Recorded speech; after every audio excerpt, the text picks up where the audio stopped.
Hey guys, I'm Benzie. I'm here with my friend Clara.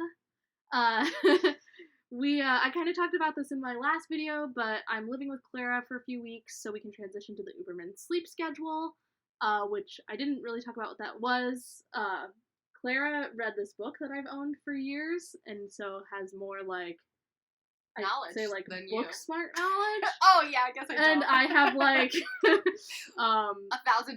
more hands-on knowledge. Yeah, I've done the schedule twice successfully for multiple months at a time, so that's where most of my knowledge comes from. Sorry, which there. Also is funny that I bought the book after I did that, so I never ended up reading the book. I thought I would read it next time I did the schedule, which I might once we start. I wish you today. luck. So, yeah, that's where we are today.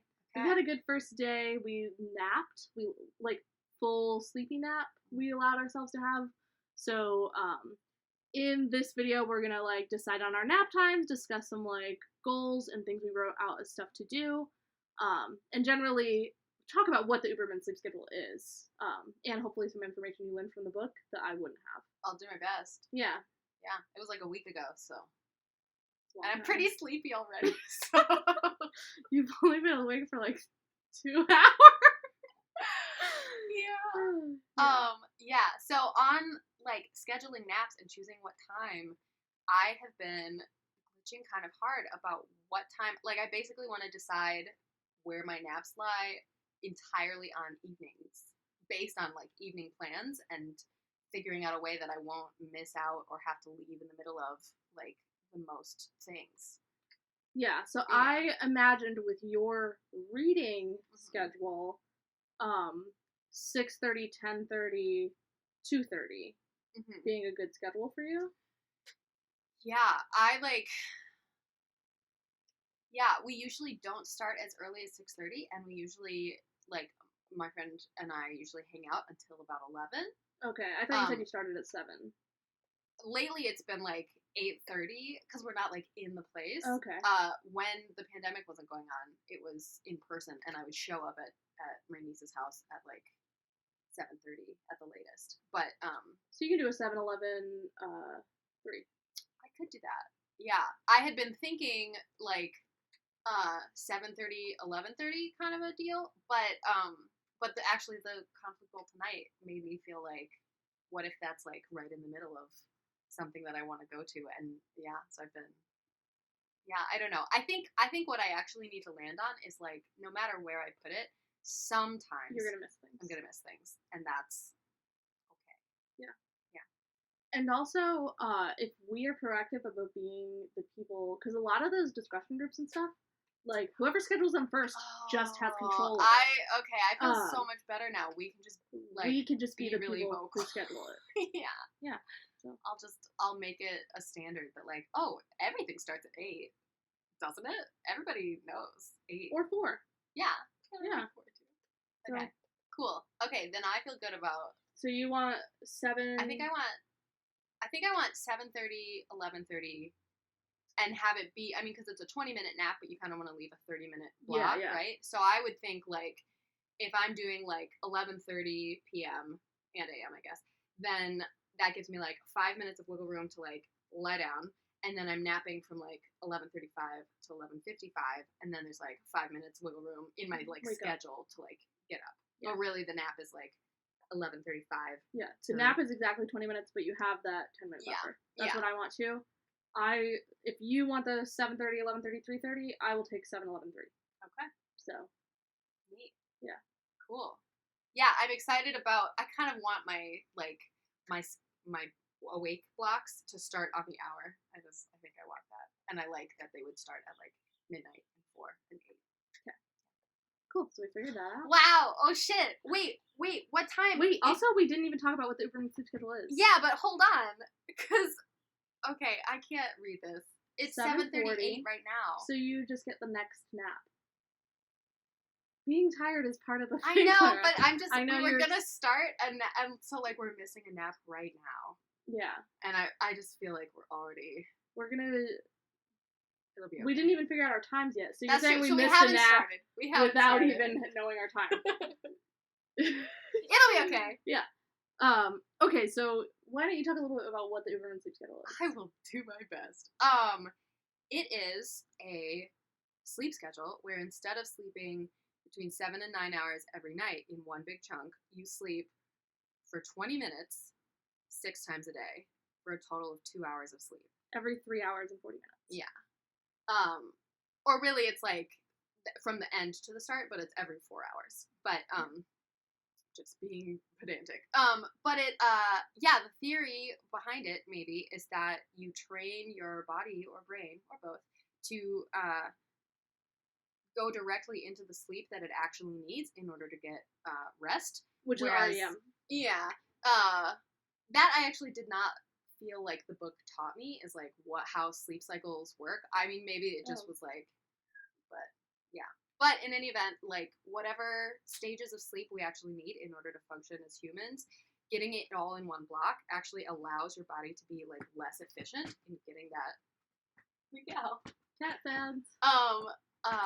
It's less efficient to get it in one block. And the proof is not really scientific proof, because there are very few studies, if any. But the, like, anecdotal evidence is in the number of people who have done it and not, died or cried. And actually felt great. Yeah. In my past experiences doing this, the transition period was fucking awful. But once I acclimated, I had a great time. I felt good about myself. My body felt good. I didn't feel sick or anything. So, yeah, in the book she talks about there's like a whole section on euphoria, which is the word she chose, that there was a kind of a long period where she and her friend in college who did this, when they did this for the first time, they experienced, like, oh god, I don't know how they described it. It was like just better than regular life. Yeah.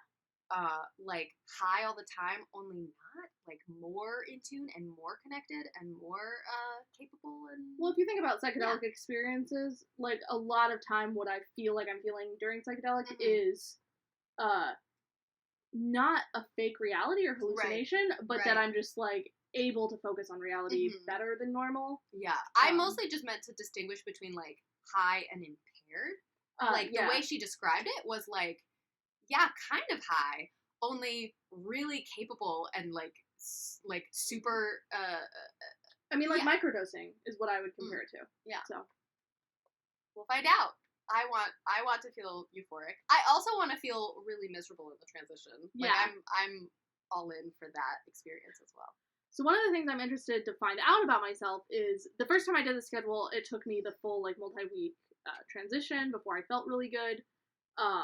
But then the second time I did the schedule about a year later, it took me 4 days, I think. And I was like, my body was like, oh, hey, I know what's happening here. And did it.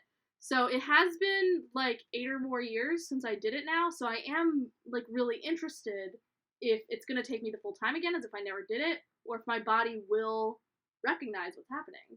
I think it probably will. I think your adaptation period will be shorter than mine, and your suffering will be less than mine.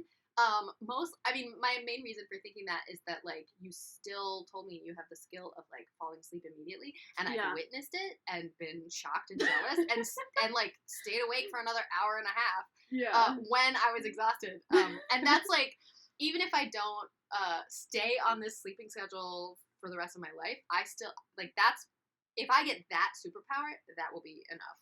Yeah, the other superpower that I've retained is like lucid dreaming. When I am in a dream, like, specifically nightmares and stress dreams, I usually can, if not every time, I just don't want to say every time because I can't be for sure, whatever. Like, maybe it's confirmation bias or whatever. But I can be like, oh, hey, I'm in a stress dream. I'm in a nightmare. Like, I don't have to actually deal with this if I don't want to. And, but then I do deal with it because then I'm choosing to do it, and it's like an experience. Of course. I'm experiencing something. Well, it reminds me a lot of your light switch. Yeah, story. no, yeah. The light switch is a useful tool. Yeah. Do I need to explain that? You can at some point. You can right now if you feel like it. I mean, yeah, so it's basically like I was on a trip and was very scared of the sounds in the bathroom, and I at one point realized that it was just the fan, and I could turn off the fan, and suddenly the walls felt still instead of closing in, and everything just felt different when I flipped the switch. And once I found that switch, it was like, oh, this is the only difference maybe between a bad trip and a good trip. And once I had found the switch, it was like, ooh, but maybe I want a little like bad trip, like add a little drama. Spooky. Yeah, and I was like in the bathroom, like ooh, ooh, and yeah. So I'm like here for some discomfort. Yeah. So, yeah. So I feel like I have mixed feelings because I have some hope that I won't have to go through the pain of the sleep deprivation because it is like. It's painful. But also part of me like wants the camaraderie and being miserable with Clara. Yeah. So we'll see. Yeah, I think it's gonna be hilarious no matter how it goes. Yeah. Like, I do think if I do acclimate quickly, I will be able to drive, which would increase our access to life. So I don't know where you want to go. I never go anywhere during the pandemic. I know, I go to the grocery store. I know you don't do that. I'm not going to do that. Yeah. Especially while I'm sleep deprived and possibly insane. Yeah. I would only do it if I was Maybe positive. we could go, there are some nice parks. We could go to like a destination park instead of just walking at the close parks and stuff. Yeah. That's it. Another thing. So one thing is we're going to be posting, or at least this is the plan now, things like we have no clue under sleep deprivation what the fuck is going to happen, just to be clear. The plan today is to take some cognitive tests that Clara got set up. So I mean, they're in the book. I'm just going to Google them. Oh, I okay. haven't done any. Oh my gosh, I didn't do my homework. But we do plan to put those cognitive tests on Clara's YouTube channel. Oh, I kind of changed my mind. I don't think I want them on mine. Oh, okay. Can we do it all on yours? It can all be on mine. So yeah. Cool. So it'll all be here. You could just edit this one part out, and that would be more clear. Or if I made it worse, leave it all in. It's all good. It's all good. Oh, so one thing I wanted to go through is some plans of what we're gonna do with all the extra time, because one of the things is you're highly sleep deprived. And while it seems like with 22 hours a day, like a lot of what you would do is like reading or catching up on TV shows, but during the adaptation, those are bad ideas. Yeah, you will just fucking fall asleep. Yeah. So it's important to have list of activities. So when you're like can't make decisions because you're in sleepy brain, that you just have like, oh, I could do this or this or this. Yeah. And she in the book said she did it with a friend, and they each had a list of like 80 things, and they thought, we'll never in a million lifetimes finish this list, so we'll try it now. And they finished it in like 2 days. So I'm gonna clean my whole house, and we are gonna go to my house for part of it and hopefully get some projects. Clean your whole house. Yeah, which is gonna be a lot more work. Thank you. My house is okay. It's doing all right. Yeah, so I did make sure, or even before Clara told me that, the list I was creating included a lot of things that can't be accomplished, like, because they're ongoing things, you know? Yeah. I'm ready. Yeah. Go on. So, do you want to talk about some things at the house?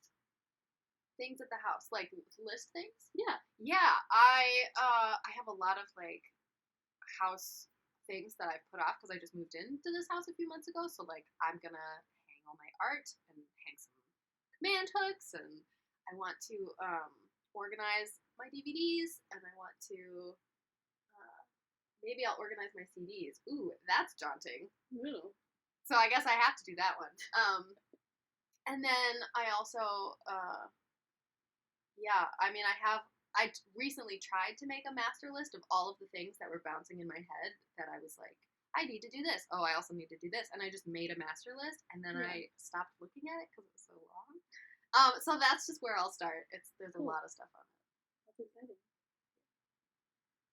Oh, I also, one particular thing I want to do a lot of is correspondence. I want to write letters and postcards and send them in the mail. And sending them in the mail will be an excuse to go for walks. Yes. And writing them will be good for my relationships that I have neglected. Yeah, I really wanted to put together some care packages. Nice. Too. Because I created that care package event and have not been care package. Okay, so my list is crazy long. I'm just gonna kind of say them fast for fun. Okay. Draw tarot scenes, draw people, draw objects, draw comic cantaloupe. I don't know what that means. Program, practice ukulele, practice writing, yoga, Pilates, eyes open meditation, practice throat singing, read out loud, record YouTube videos, edit YouTube videos, eat, give a massage. Okay. Cool. Great. Follow painting tutorials, sew, create embroidery designs, journal, learn the OA moves, which we're gonna watch the OA. Okay. Claire hasn't seen it. Is there a lot of it? It's like less. It's only 2 seasons. Okay. It's really short. Cool. We could do that tonight. Do squats, run, go outside, make gift baskets, make homemade cards, write meditations, record meditations, play with music loops, chant, practice sculpting, make animations, take photographs, reply to people on OkCupid. Cool. I'm so behind. I log in once every 2 weeks and just reply to everything, and then just am gone again for 2 weeks. I feel bad about it, but you just put slow responder in your thing. Yeah. Practice Adobe Illustrator, practice Adobe Premiere, practice Russian, SEO some shit in advance.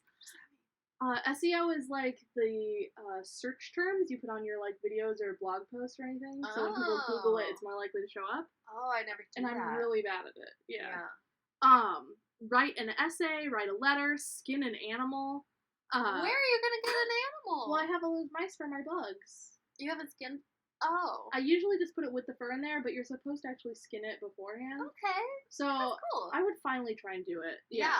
Let's do that outside. Are you gonna keep mice in my fridge? Yeah. I'm okay with that. I just wanted to know. Yeah. I'm not squeamish about that. Okay. We should give Miguel one. No, we shouldn't. We shouldn't do that. They're dead already, so he won't enjoy it. Chasing the mouse is Well, and also it's not my cat. He's my ward. Sorry. It's okay. Practice analyzing. Don't know what that meant. Draw a landscape, draw a flower, draw a face, draw a body, write a story from your life, make up a story, play a game, write answers to vulnerability questions, write an RA worksheet, write an RA FAQ answer, create laminated values exercise deck, create activity deck, crochet, figure out RSS feed. What's that? That's a thing. So Juno and I's podcast and other podcasts, the way you do it, instead of individually uploading your podcast to every single website that accepts them, you create an RSS feed, and then all those websites you just say here's my RSS feed. So every time you insert a new podcast, it just sends it to all those places. Rad. So right now I pay $15 a month for a service to do that, but because I have DreamHost and because I know programming, I can make it myself and save $15 a month, which I want to figure out how to do. Yeah. I hope your brain allows that to happen. Me too. Practice Kundalini yoga, carve an avocado seed every day, number the lines in a book, which is something I like to do when I take notes in books. Some books have it, textbooks sometimes. Every 5, it'll be line 5, line 10, line 15. I like to do that in my book sometimes, so when I write notes, I can say where I'm. All of your books? I desire to have it done in all my books, but it would take so much time. I've never put that much time into it. Okay. Yeah. Cut clothes for fabric scraps, practice embroidery, make polymer clay things, embroider something, learn a magic trick, learn a party trick, fold origami, take a walk, breathing exercises, sew a new backpack, practice pottery, practice juggling, practice dance, create a book page poem, where you darken out all of the page except for words to create a poem. Oh, yeah. Yeah. Subtractive poetry. Oh, okay. Thanks for having a good I don't know if that's right. Oh, okay. Ball a melon, tie a toga. Ball a melon? Yeah, with a melon baller, Did you bring a melon baller into my house? I forgot was gonna steal bars. I have 2 ice cream scoops, and I never buy ice cream, so that I'm so close to being done. Stretch, practice scatting, learn to fold fitted sheets, learn to crack an egg with one hand, practice singing, memorize lyrics to songs, make the a computer fell asleep as I was pretending to fall asleep. I'm so close. I have 2 more items. Okay. Make submissions for spoonflower challenges and try to do a pull-up. Just try. Well, not train to do a pull-up. Try to do a pull-up. Well, yeah. The plan is to train until I can do a I pull-up. see. Okay. Yeah. Got it. So whenever I need something to do, like try to do a pull-up would be on this list. So I would try at that time. Yeah. Yeah. Cool. Okay, that's my list. That was. Yeah. Ooh, I don't know if that was entertaining to watch, but I mean, it was entertaining to write and entertaining to read. So is that what matters? You have my permission to exist in this way. I could have written. I mean, I have a list of lists. I don't know. I'm feeling list shame now. Oh, don't feel list shame. I was okay. And a little bit like list competition. Like I want to be like, my list is like way longer than that, and way weirder. And but not really. One thing that I could have some shame about if I felt like it is I love the way you. That is real. That's how shame works, I think. That I attempted to start a list on stuff to get done around my house and realized it was so chaotic that, like, I could just make a pre-list of stuff that I would have to get done before I could make a list. Whoa. So it was like... Wait, but that's a list. I was like, thank God Clara's coming over. Oh, that'd be great. I really think I'm going to get some help. Do you know what I did yesterday to prepare for you and Bara coming over? Is I was like, there's so many little things I look around and I feel unhappy when I see them, but I don't know where to start. And and I usually get caught up in like, I have to decide logically what the most smart thing to do first is, and that takes a billion hours and I never start. So I decided to pick a number, and I chose 100, and that was too high, but it still helped. But I decided to do 100 like really small tasks, and I just counted as I like put things away and like cleaned little tiny, like it was just like, and I got to like 50 before I found myself sitting on and looking at my phone. Yeah. But I love that though. Yeah, but 50 was a lot. Yeah. And the house looked great. The only thing I didn't do was vacuum. But then you just left your vacuum in the middle of the living room. No, this has been here for months. This was not I brought it up to vacuum and then didn't. This was like I brought it up to vacuum maybe the last time I vacuumed, and then it's been here since. Yeah, it's not. Yeah.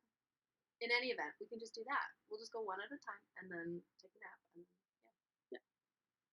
yeah, so I'm excited to help each other with our houses and do this whole project together. I'm really excited because I feel like one of the things... We can hang my mailbox. I bought a bigger mailbox. Oh! I'm sorry. Yeah, let's do it. Okay.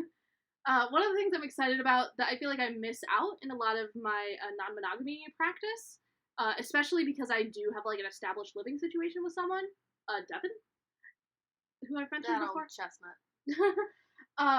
Is that with new people that I am getting close to and feeling excited about, I don't get to experience the like mundane and the most magical way part of them. And that's like really important to me, and I got that a little bit when my friend Kara moved in with me, but yeah, for the most part I don't get to experience that, and I really want to. So I'm excited to now have that with Clara. I'm like pretty easy to live with, I think. That has not been the experience of my roommates historically, but I think it'll be okay. Also, I think less than a month, like, it'd be really hard for us to hate each other by the end of that. Well, and I think it's more likely that I will just, like, think you hate me than that you'll actually hate me. Which I will absorb. Yeah. And we can talk about it, too. Yeah, actually, I don't feel worried, really, that it'll, like, harm our friendship. More that you'll, like, discover that actually there is a point where you need space from me. That's what Clara thinks. It is what I think. That's been the case with all of my other living arrangements. And have you lived with other people that are as codependent as I am? Wait. Hold on. Like, yes, but wait. What point are you making? I'm just saying, I just, like, really like people. That's all I'm saying. Oh, okay. I might be working with a different definition for the word codependent. Oh, I actually have never even Googled what codependent is. I only hear my friends use the word. So. Do you want to talk about it? I could teach you. Yeah. Okay, so codependency is a word that I'm familiar with through being raised by two parents in 12-step programs, Alcoholics Anonymous and Al-Anon, which is for friends and family of Alcoholics Anonymous. And codependency is a big conversation topic in Al-Anon because I would say the main struggle of people with alcoholics, even in recovery alcoholics in their lives, the main struggle for those friends and family is codependency. And what it is it's like behaviors or thoughts or things that you say or do to like protect someone else from their own immaturity or addiction or like basically all the ways that they need to grow and like take responsibility for themselves. Being codependent is where you take on someone else's responsibility. Oh. So it's not the same as interdependent, which I think is closer to what you meant, because codependent is always unhealthy. It just is. So like it would be codependent for like if someone is having a meltdown and I'm like doing all of the work to help them process it, that's codependent. Or if someone is like using drugs and is like late for work and I call in sick for them so that they don't lose their job, that's codependent because you're like protecting them. So a lot of that is like enabler behavior. Yeah, enabling is totally tied to codependency. Okay. And a lot of codependency is like disguised as, this is not the topic of the video, but it's a thing I care about. A lot of codependency for the codependent is disguised as altruism and generosity and like care and love for the other person. But what is actually happening is the codependent person is they are trying to prevent their own discomfort and their own anxiety about the mental state or the experience or whatever of the other person. Yeah. And so it's actually deeply selfish. So everything. I've heard Dr. Phil say that a bunch. Well, he got one thing right. I've never heard Dr. Phil speak, so I don't know. Yeah, it's always selfish, and I struggle with codependency, and so I study it and think about it a lot and try to root it out because becoming less codependent has been like very directly, how do my graphs work? In that way. Yeah, as my codependency decreases, my happiness and fulfillment increases. Yeah. So yeah, some of my jokes I've been making about codependency, like that one earlier today. Which one? When you were like, oh, you're really trying to avoid alone time, and so you put like headphones in, and then I said to Bara like, Bara, will you be codependent with me? Oh, I thought that was hilarious. As what you apparently didn't mean. That because it felt like self-deprecating, like you were being like, I'm really codependent, I need all this reassurance, and like, Bara, will you be unhealthy with me? But that's not what I was really saying is, will you participate in having no alone time with me? That's so cute. And it was funny because Bara was like, well, yeah, when you put it that way. This is very cute. Oh my god. That's not what Bara's voice sounds like. Good clarification. Sweet. We've learned a lot. Yeah. What else was on the agenda? Now we just have like 420 more hours left. Until... Oh, you did the math. I don't want you to know. Oh, I actually only calculated awake hours. So. Oh. Okay. Well, but still, I want to pretend that it's infinite. Okay, while I was trying to nap earlier, I don't actually know if I fell asleep when I tried to nap, but it was You're going to experience that a lot. I know. It was like, oh, this is just practice. My heart is really loud. Oh, well. But I was thinking about something with the Uberman sleep cycle and how I'm going to conceptualize time and my days differently. And I'm very interested to see what it actually feels like when we actually start, which hasn't happened yet. But I was thinking about how right now time feels really linear to me, and every day is like its own little unit. And I was imagining, like I did one of those circle schedules, just like a sketch of one kind of. And I was imagining that like, oh, it's my time won't actually be a circle. It's going to be a spiral. and that's how my life is gonna feel, like a spiral through the days, and each sort of rotation is gonna be one day. Yeah, and I don't know. I was like trying to sleep and just like imagining the spiral, and like I don't know. It was very. I don't know if this is related to me ever doing the Uberman Sleep schedule, but I have noticed when some people describe what they feel like when they experience memories, that and first of all, I just want to say, like, I am not saying it's exactly like this because I'm not some like fucking magical being of physics, okay? I mean, I am, but you're not a wizard. You are a being. Yes. But I feel like I experience memories. It reminds me, like, it really hit me when I read how Dr. Manhattan experiences memory. Like, I do feel like a lot of times I, like, travel to that space and that emotional and, like, that experience. Yeah, and obviously I still, like, feel, like, lots of, like, pain and loss when I don't get to have something anymore that I like having. But I do feel like I am capable of getting a lot out of re-experiencing memories.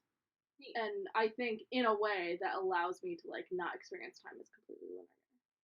Neat. Yeah. I'm into it. Yeah. But yeah, I also don't know, like, I can only decipher like how like special my experiences is based on like trying to talk to people about how they experience memory sometimes. Yeah. So yeah, sometimes I don't know if that's like just something everybody does, or if most people do, or if I just think I'm fucking special for no reason. I mean, not for no reason. I don't think. I tend to. Oh, so cute. Yeah, Miguel is really cute. I tend to think of myself as someone with a really bad memory. I don't feel like I remember my childhood very well, and I don't. I don't know. I hear people telling stories about things that have happened to them, and I don't feel like I do that as much as other people do. Yeah. And I certainly don't remember, like, I don't know. It became most notable to me when someone else I know was talking about her nephews and describing. Oh my god, he's drooling. He's so gross. She was describing her nephews and just telling all of these cute stories from like when they were babies. And I have nieces and nephews that I'm like pretty involved in their lives, and I don't remember almost any cute stories. Wow. And I was really present, but I just like, I don't know, I didn't like commit them to. Yeah, I don't know. Maybe my brain will change or not. I don't know. Yeah. Oh my gosh, just like huge droplets. Really, huh. He's so happy.